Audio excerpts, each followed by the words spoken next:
Welcome to 104.3 The Capital's The Advocates, Empowering Voices. Our advocates today are volunteers from BACH Project PH and Kiwanis Club of Cainta Greenpark, two nonprofit and volunteer-driven organizations that are looking out for the welfare of animals and children, respectively.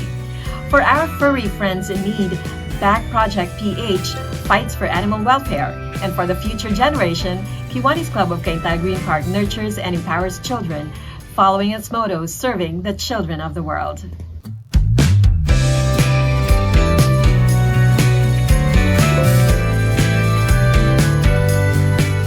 Who could forget TikTok, the dog whose heartbreaking story shook social media?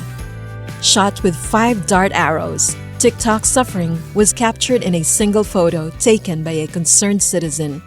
That image spread like wildfire, rallying animal lovers nationwide. Donations poured in to bring the dog's abuser to justice. BACH Project PH didn't hesitate. They stepped in, rescued TikTok, and rushed her to a vet for urgent care. Shelter manager and rescue volunteer Spy Dekaling shares the full story. When we found TikTok, she was actually in a very poor condition, and he was not really far from the shelter. And I think it's just other side of our shelter in Granada. But of course, with the dedication and the selfless love, the organization, which is our current organization, decided to rescue him kahit gabi na. Kasi I think during that time, medyo umuulan ng konti eh. And then maliit yung service van ng BACH project, ano lang, multi-cab lang. So one of our rescuer wanted to also help out to transport TikTok, kaya lang nauna na sila. So but for what is worth, ang kagandahan nun is we were able to rescue the dog just right on time before that dog loses a lot of blood. But how is TikTok today? She's at PS shelter ngayon, pero you know what? We have noticed of her. She is different when she sees her owners. Yung for parents niya, she's more lively and very loving and sweet. But for the people that she doesn't know, medyo aloof siya. So we've been trying to rehabilitate her, to introduce slowly to other dogs that she's with at the shelter. Medyo sa TikTok ngayon, for the people that she doesn't know, medyo aloof siya. Tsaka very, very skittish, I would say. So, kasi as a dog trainer, alam ko yung behavior ng aso when it's really, really traumatic, and it's not easy for them to really forget the traumatic experience that she had gone through before. Kasi yung dog kasi, once they have a very bad experience, they will never ever forget that. So it takes a lot of time and effort from a particular person who's willing to rehabilitate this dog.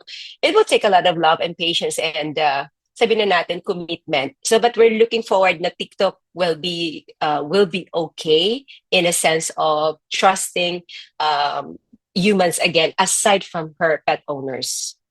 In a heart-wrenching decision, TikTok's owner chose to let her stay with BACH Project PH, fearing for the dog's safety in a neighborhood that had already failed TikTok once. The owner made the ultimate sacrifice, letting TikTok go to ensure the dog will never face harm again. Now, TikTok remains in the care of BACH Project PH, slowly healing from severe trauma.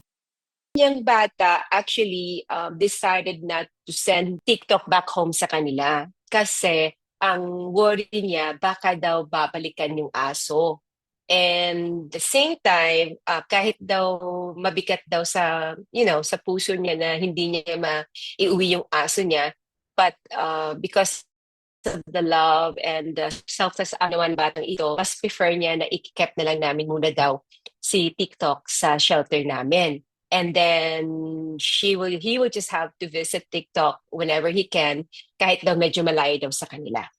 Despite the overwhelming support and a massive bounty, the hunt for TikTok's abuser has hit a wall. Without a witness brave enough to step forward, justice remains just out of reach. Yung case ngayon dun sa the PNP police officer who's handling this case is ano siya, nahihirapan siya. Sabi daw niya sa akin, mahirap to ngayon kasi ma'am, kasi yung witnesses natin, they really don't want to really like, step forward kasi natatakot din daw sila.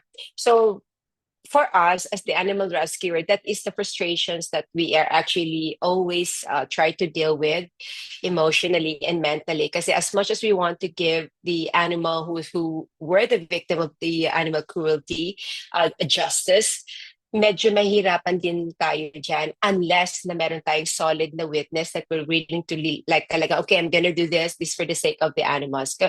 Ngayon, yung case niya ngayon, medyo hanging on a thread pa. Yeah, so in terms of solid evidence, medyo hindi pa ganun ka-solid yung ninirely nila na pwedeng nilang sampahan ng kaso yung taong suspected nila. Welcome to the Animal Adoption and Rescue Center. Long before TikTok's rescue, BACH Project PH was already on the front lines, saving countless animals. It all started with Rico, a small, terrified puspin or pusang Pinoy who found a new life in Germany back in 2013. Rico's journey touched the heart of Miss Connie Bag, the rescuer of the puspin, so deeply that she founded an entire shelter for Rico's honor. Today, BACH Project PH stands as a fully registered, all-volunteer nonprofit based in Bacolod City. With just 10 dedicated volunteers, they take on cases that many would consider impossible. Project PH was founded by Conception BACH. And the inspiration behind this organization came from the rescued cat named Rico, a local known breed as Puspin. And he had a traumatic start in life, and Rico became the first rescued Puspin to be transported to Germany in 2013, and then later earned accolades as the cat ambassador in 2017, and as the rescued Puspin story champion that same year by the Animal Rescue PH. Spy Dekaling, a key figure in BACH Project PH, isn't just a shelter manager. She's also the founder of Inspired, a one-woman rescue mission that teams up with BACH to expand their reach and save more lives. She walks us through some of their most unforgettable rescues.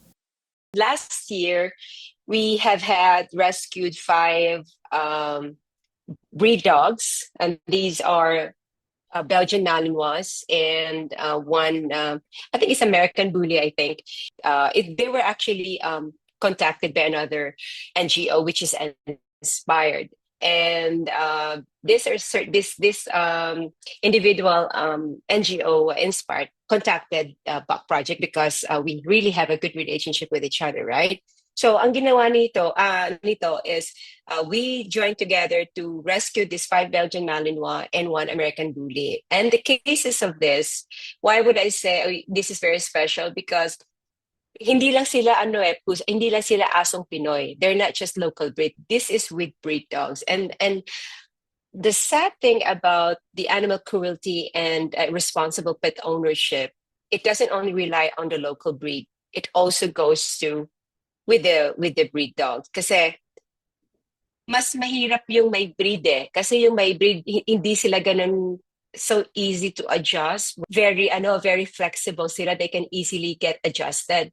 So ang nangyari nito sa 5 asong na may breed na ito is they've been starved to death. They have been used for breeding just for money. And also the former owner of these breed dogs were actually jailed, as what we have heard.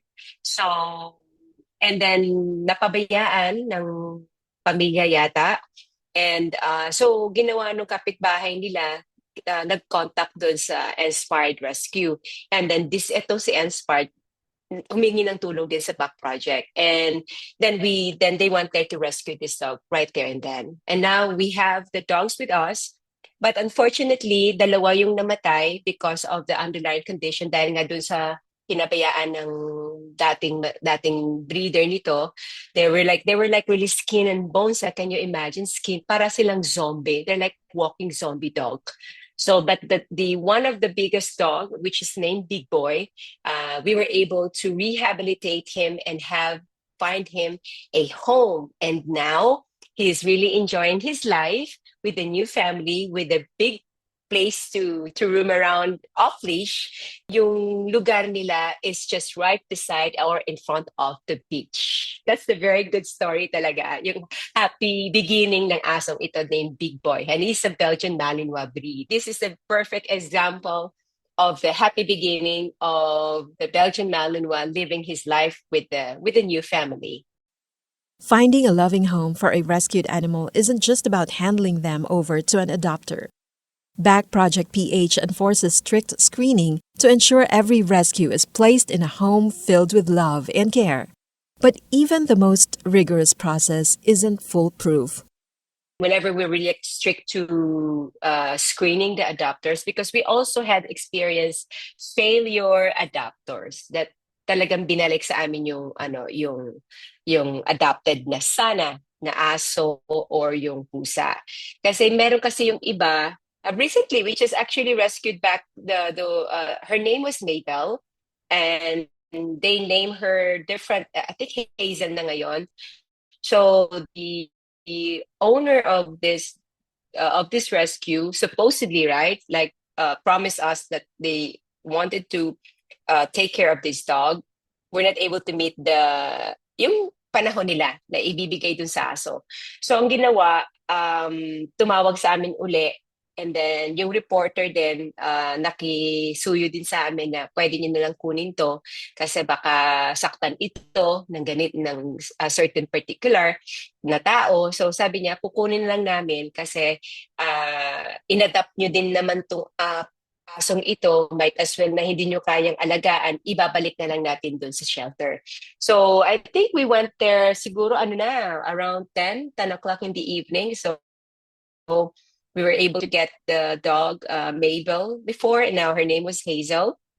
And it took us a while to really catch this dog. Para bang meron siyang traumatic experience siguro na bakit kung lalapitan namin, takot na takot siya. So, kasi pag yung aso kasi nasanay sa love, tsaka yung sa love and kindness, and then binigyan mo ng unconditional love, hindi ganun yung reaction ng aso eh. So when I saw that I was there to rescue back this dog, talagang takot na takot yung aso. So it took us probably 45 minutes to really capture her again.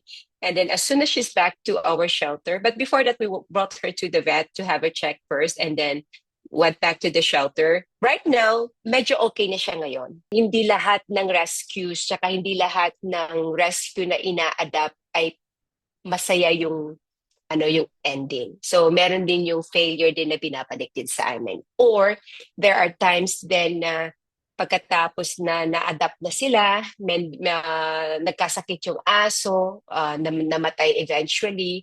So sad part din dun sa bagong family na nag-adapt dun sa aso. Para bang na-enjoy na ninyo yung aso or yung pusa for a week and then suddenly nagkasakit, namatay eventually. So it's not always a success story, I would say, for both parties, for the family, for the new family, and the rescuers and the organization who helped rehabilitate those rescues. When asked about the most heartbreaking case of animal cruelty they've ever encountered, Spy immediately recalls their very first rescue, Rico, the cat that started it all and forever changed the course of BACH Project PH. I would say si Rico, kasi Rico, the cat that I have mentioned earlier, because Rico was only 2 to 3 weeks old together with the siblings.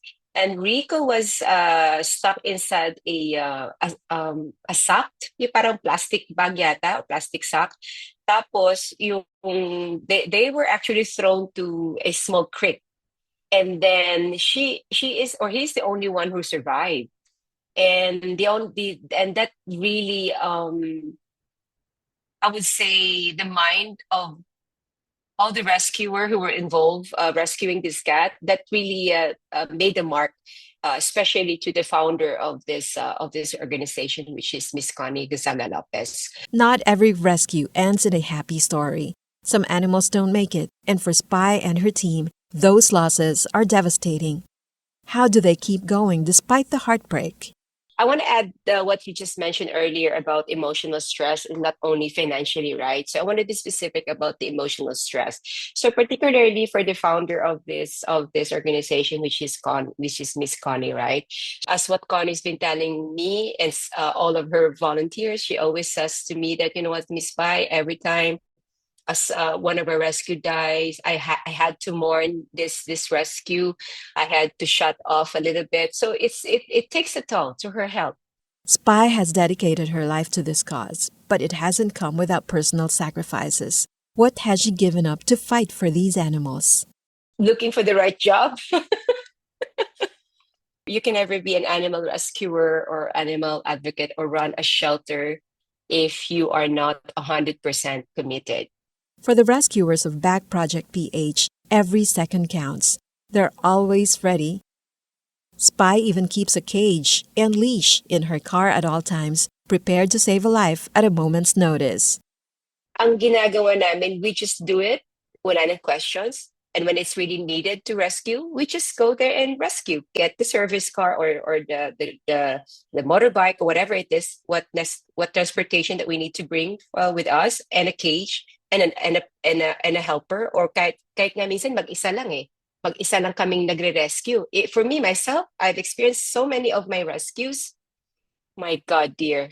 Alone. When I see a post in social media, I read first the caption, right? If it's then ask for the location and all. And then I look at, okay, I think I can do this. If I do this, whatever. Sometimes I don't think. I just grab I always have a cage in my car, and then I always have a leash to. It's like a sleep lead where you can just easily slip it to the neck of the dog, and then. But of course, you have to make sure that you have food with you, because some of the animals are not really keen to people that they don't know. Some of them they run away, but most of our success rescue, they're just there. They're just lying on the ground or on the street or hiding behind the bushes or cornered by inside a house or something. So that will be a bit easier for us. You just have to have a leash with you, a food with you, and a cage with you. That's all you need, and a courage. Because if you don't have the courage, then of course you cannot rescue the animal. You have to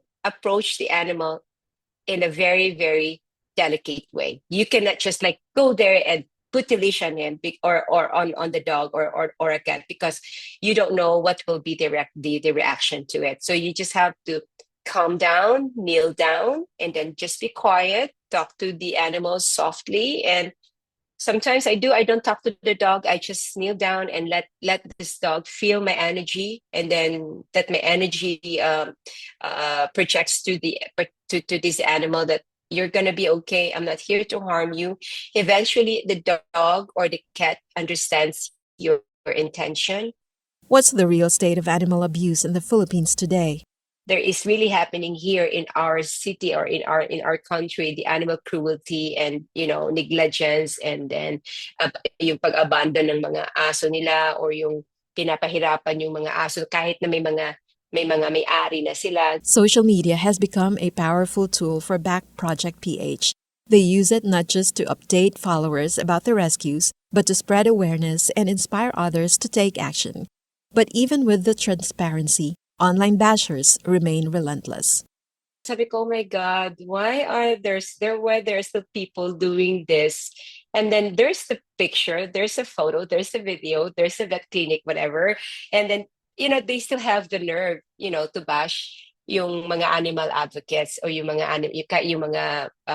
NGOs yung kagaya namin. Kasi sabi ko nga, if somebody is bashing the organization, just all you need to say is come to our shelter, visit us. This is the address, and you can come anytime, any given time, walang particular na oras, kahit na pumunta kayong unannounced para at least makikita niyo na eto yung shelter namin.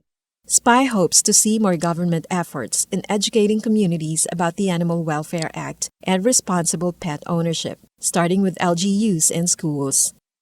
Ang kulang kasi yung awareness kasi no, yung mga proper education saka orientation doon mismo sa mga barangay, sa mga local officials din natin, like yung mga barangay officials o yung mga tanod o yung mga kabataan sa schools. Kailangan talaga natin raise ng education about animal cruelty and then responsible pet ownership. In fairness to some of the LGUs, meron naman talagang ginagawa na kaagad. Ginagawa na nila yan. They've been doing that already, that kind of program. Pero hindi pa lahat. But here in our city, in Bacolod City, headed by our assistant veterinary doctor, he's already been spearheading about the spay and neutering, yung responsible pet ownership. So he's been collaborating with us with the active NGOs here in our city. So he's been really doing his job to really like this yung binansi mo kanina, disseminate yung mga areas na kung ano ang pwede nating gawin, yung awareness, yung education. Are they overwhelmed with calls for rescues every day? Yes. Minsan hindi na namin lahat, minsan yung mga messages, hindi na namin minsan lahat mauubos mag-response dun sa mga messages nila. Some of them we overlook sa sobrang dami. Running a shelter is no easy task. How does BACH Project PH manage to keep things afloat? Monetary-wise, not as often as we hope to receive. Ang ginagawa na namin, we just try to sell merch. You know, we were selling merch. Every time that there is an event, we sell merch. As we close, Spy leaves us with one powerful message. Adopt, don't shop, and support rescue groups like ours, like BACH Project PH. We've seen the heartbreak, the triumphs, and the unwavering dedication of BACH Project PH and its rescuers. But the fight for animal welfare doesn't end there. It's a call to action for all of us. Follow BACH Project PH, support their cause, and if you can, open your home to a rescue in need. And treat them like family.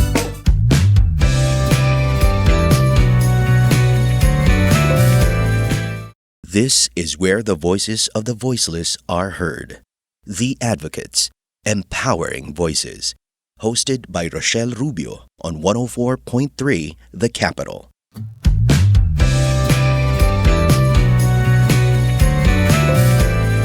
Kiwanis Club of Cainta Greenpark. Kiwanis International is a global service organization founded in 1915, dedicated to improving the lives of children and communities through volunteerism and leadership development. With local clubs in 85 nations, Kiwanians work together to create meaningful, lasting change by addressing critical issues such as children's health, education, and overall well-being. Kiwanis clubs bring together compassionate individuals committed to making a difference. One such club is Kiwanis Club of Cainta Greenpark, or KCCG, part of the Philippine Luzon District, Division 3C1. Let's explore KCCG's inspiring journey through the eyes of its charter president, Mr. Nes Raquipiso, fondly known as Tito Nes, who has dedicated 40 years in serving children and the community. Kiwanis International is a global civic organization that is composed of dedicated volunteers who are determined to improve the lives of children on a one child, one community at a time. Service is basically improvement of communities, much more so the community where we live in. Since the club is already celebrating its 40th year by May 24 this year, although it was founded July 1, 1985. So having been the charter president of the club, I am also celebrating my 40th year along with one other remaining charter member in the club. That's Kiwanian Nanding Malvar. Volunteering is more than just offering time and effort. It also involves financial support. Kiwanians often fund their service projects out of their own pockets. What has kept Tito Nes inspired to give selflessly for 4 decades? What I did like in Kiwanis, because I had also been invited to other global organizations. What I did like was specifically more on the personal involvement of the members in the projects that we launched for the children. And when you see the smile in the faces of these children, you'll get to be very inspired. And even a child's smile, just one child's smile, is already enough to compensate for the effort that you exerted in that particular project. So, nakakatuwa. And before you know it, you have already invested 40 years in this organization. The birth of KCCG. What led to the chartering of Kiwanis Club of Cainta Greenpark in 1985? It was done by a visit by an existing club at the time, Kiwanis Club of Pasig Greenpark, which has been there ahead of us. And this was represented by their charter president, June Enriquez. One name that comes to mind was Kiwanian Carion, Mark Carion, who when later on moved to Kiwanis Club of Kalayaan. In these 40 years, I would say that the significance really, I did not appreciate it at the time, Rochelle. You know, when we were a very new community, 1,000 residents for a 10,000 residents capacity in Green Park. And we were a very young community, and I wanted to have a shortcut or a short way to help out in the improvement of the community. That actually inspired me, especially so when they have done the orientation on Kiwanis. I said this is the right organization for me because there is personal involvement. As the club's charter president, what does his role mean to Tito Nes, and how has it shaped his journey? As to the significance of being the charter president, let me put it this way. I did not appreciate it at the time. It happened at the time that I had a young family, 2 children with a loving wife. I was trying to advance myself in the corporate ladder. That was my target at the time. But then I saw that we can also generate funds to help out the community through Kiwanis. I would say that the significance of being a charter president is you blaze the trail and provide the guiding light. You serve as a beacon. You help out in any way you can for the succeeding presidents after you, and just be a beacon to the club. Starting a new club is not a walk in the park, let alone finding like-minded individuals who are willing to devote their time, skills, finances, and other resources. It really was hard, Rochelle, because, you know, it was a balancing act. As I mentioned earlier on, I had a young family. I was trying to move up to the corporate ladder in my multinational company where I was employed. Because at the time, I was aspiring to be a CFO of the organization, and I was then a senior manager at the time. So I was also the youngest in the club at 33 at the time when I joined, when we set up the Kiwanis Club of Cainta Greenpark. And looking back, I'd like to think that the charter members, 25 of them, all conspired to make me the charter president in a good way. In its early days, KCCG had no permanent meeting place. Members gathered in each other's homes, determined to push forward despite the challenges. It was so difficult because of those extenuating circumstances. We were meeting in my residence. We moved from one residence to the other. It was good that I was assisted by an able club secretary at the time. The clubhouse came about during the presidency of Rani Matias with my full endorsement and encouragement at the time, because I wanted also that we will be meeting in our very own home, and so the Kiwanis Club clubhouse came about 4 years after the chartering of the club. 3 to 4 years after its chartering, KCCG achieved a major milestone, securing its own clubhouse. This was made possible through the collective efforts of other clubs in the division and the Homeowners Association of Cainta Greenpark. That is the one good thing about Kiwanis. You actually nurture the relationship with your co-Kiwanians, and there are so many clubs in Division 3C where Kiwanis Club of Cainta Greenpark belong, no? And all of them, especially so, the clubs that we ourselves had sponsored. We had sponsored 2 clubs, Kiwanis Club of Vista Verde and Kiwanis Club of Antipolo West. And they also help out actively in the fundraising campaign of Kiwanis Club of Cainta Greenpark. Among the many projects that KCCG initiated for the last 40 years were the building of multipurpose hall in Greenpark Village, Cainta, which was then used to host children's birthday parties in the community, among other significant activities in the village. We have pulled in with the resources of the Homeowners Association.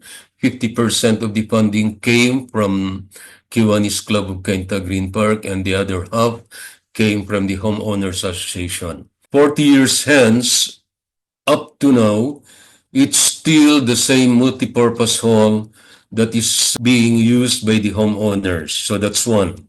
Another notable initiative was a holistic outreach project in San Marcelino, Zambales. This mission provided medical and dental care, feeding programs, clothing donations, livelihood seminars, and recreational activities for the Aita community and local residents.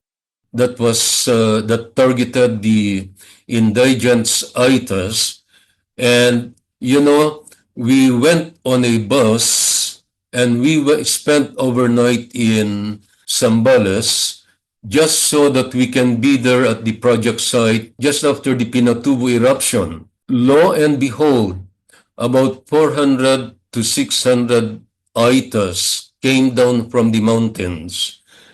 It took them 3 full hours just to reach the area of the medical mission. We work in collaboration with the Villarosa Hospital through the cooperation of our past president Efren Villarosa at the time, now deceased. Also in coordination and collaboration with the Provincial Health Office of Zambales. So we were equipped with so many doctors. We had more than enough of the medicines. We were able to serve all the requirements of the Aita indigents, those who came down. There were operations that were done, routinely medical checkups. Since we had enough medicines, everybody were given good for 15 days medicines. One of KCCG's signature projects is the annual Pamaskong Handog para sa mga bata, a special Christmas treat for marginalized children. Every December, these children enjoy a full day of fun at Casanja resorts, including swimming, meals, a film showing with a values formation session, and gift giving. Each child goes home with a loot bag filled with goodies, toys, and a Kiwanis teddy bear, bringing joy that lasts beyond the season. There's always about 100 children that we treat to a full day activity, which includes free swimming in the resort of one of our past presidents, Ed Carrig, and they are being served lunch, no less. As a career professional and an active volunteer, how does Tito Nes manage his time between work and his commitment to Kiwanis? I base it on my priorities, God, First, which defines my service to the church, then family, profession, or career over those years, and civic service, which of course is a way for me to give back to the community that had nurtured me and the family for so long, no? So it's a way of my giving back. And I know that all Kiwanians who are active members of the club also feel that way. Despite the demands of his civic engagements, Tito Nes finds fulfillment in every moment of service. It is fulfilling, and I thank God that it has been fulfilling for all of those areas that I did serve, even the church, the association, and the civic club. Of course, it's always a balancing act, but my matters of priority had always been God, family, profession, and civic service. I would say it's a personal involvement, personal calling, and I know that all the Kiwanians in my club and in all the other clubs also feel that way. As I said, it's a way to give back for the blessings that we have received from the Lord and a way of giving back to the community. Tito Nes fondly recalls 3 orphans whom KCCG once supported in an orphanage in Marikina. Today, these children have built happy lives overseas with their adoptive families, proof that even small acts of kindness can change lives forever. We only sponsored 3, but the good thing about it is all of these 3 had already been adopted by international parents. 3 of them are now living an abundant and a good life, practically, and they're spread out in Europe and North America. Believing in the power of play, KCCG also champions the rights of children with special needs by actively supporting the annual Kiwanis Special Games. These events celebrate inclusivity and encourage children with special abilities to thrive through sports and activities. We are also basically a member of the special games that are being conducted yearly, which cater to persons, children with disabilities.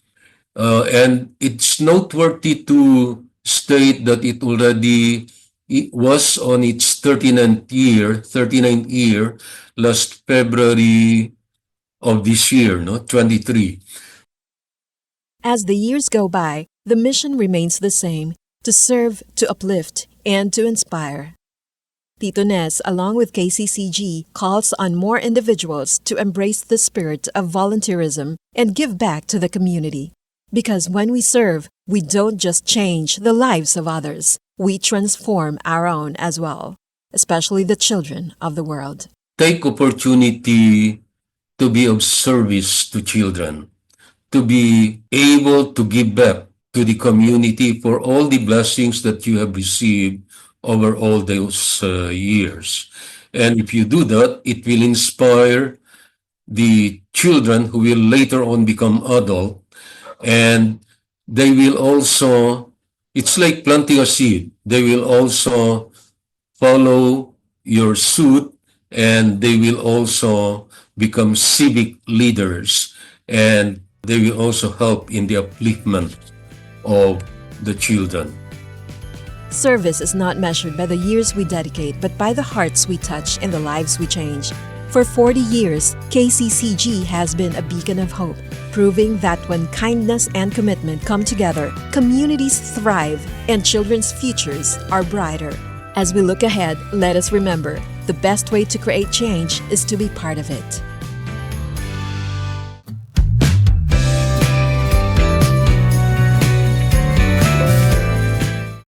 And that's a wrap for today's episode. Every small action makes a difference. Thanks to our friends from BACH Project PH and Kiwanis Club of Cainta Greenpark for sharing with us their stories. This is Rochelle Rubio. Until next time, let's continue to empower voices here on The Advocates.